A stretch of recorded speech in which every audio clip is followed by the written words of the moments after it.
Tonight, we're being asked to believe in the unbelievable. Jesus' disciples were told in advance what was to come. He told them time and time again, and the words of the Hebrew prophets had been telling them for centuries. The Messiah would come, he would die, and he would conquer death and rise again to new life. Yet, even they couldn't believe it. Even they struggled with their faith. When Jesus died, they scattered and ran, all but a faithful few. He told them he would die, yet when he did, all hope was lost. Their hope died with him. And even when they discovered that his tomb was opened up and was empty, they couldn't believe it. Their minds would just not go there. That Christ is risen? Even though they had seen him cure the blind, the possessed, the crippled, and lame, had seen him even raise other people from the dead. This was too much to believe. They struggled with their faith, even when they saw him in person, in the flesh, thinking, he must be the gardener. He must be a stranger on the road. And Peter, the one who was the first and the most passionate about Jesus as the Messiah, the one who said, he's the one we've been waiting for, even he struggled. No one could make him believe. He had to go to the tomb himself and see it for himself. He got up and he ran to the tomb, so desperate to believe in this, yet finding it so hard. This is our faith story. This is our faith journey. Christ is risen. Alleluia. But that alleluia is not a destination. It's not an end point. That alleluia is a journey. It's a journey we spend our lives on. Many of us at some point in our lives have found it a struggle to have faith. Faith in Jesus Christ. Faith in a God that promises us that we matter, that we're loved, that we've been given the gift of everlasting life. Some of us battle with this doubt on a regular basis. And perhaps for some of us, it hasn't been a struggle to believe, but maybe at some point in your life it may become so. You might find yourself being a devout and faithful Christian for 50 years. For 50 years, and then all of a sudden something rocks your world and doubt for the first time finds a way to creep in. But you know what?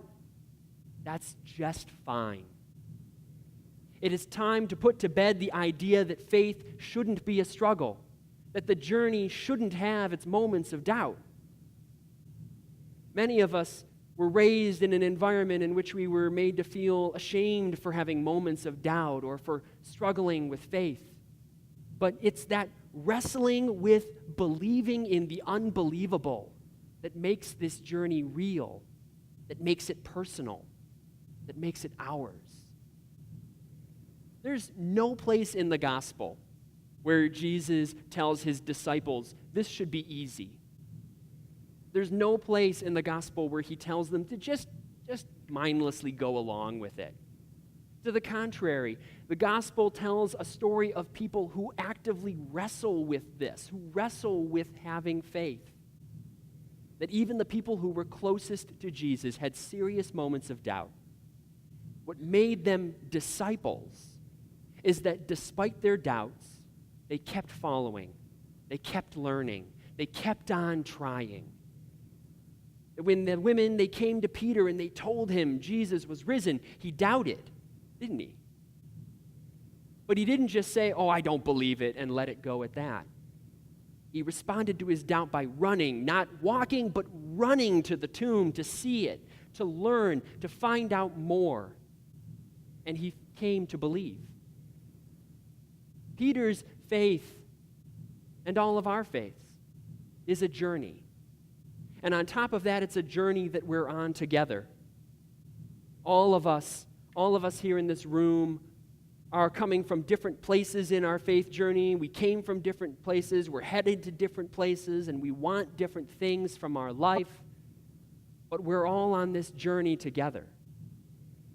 Our job is to be disciples, which means we're called to a journey to believe, to never stop learning, to never stop questioning and facing doubts, and to never stop running, not walking, but running to that tomb to find out for ourselves that Christ is risen.